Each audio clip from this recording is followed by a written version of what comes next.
অনেক আমল করেছেন, অনেক ব্যর্থ হয়েছেন, কোনো ফল পাননি।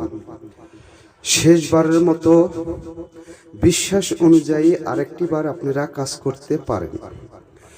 যদি কাজ না হয়, আপনার জুতা আমার গাল। সূরা ইখলাস মাত্র 11 বার জপ করবেন এশার নামাজের পরে এক বৈঠকে বসে। যাকে বশীভূত করবেন তার ছবি সামনে রেখে মনে মনে আপনারা জপ করবেন। সেক্ষেত্রে গোলাপ জল ছিটিয়ে দিয়ে আগরবাতি জ্বালিয়ে আসন বানাইয়ে আপনি কাজটি করবেন। অবশ্যই আপনাদের ফলাফল দ্রুত পেয়ে যাবেন।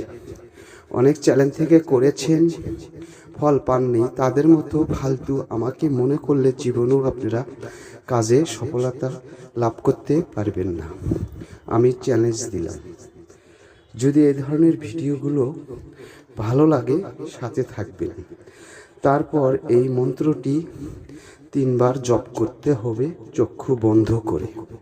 ইনশাল্লাহ উপকার দ্রুত পেয়ে যাবেন।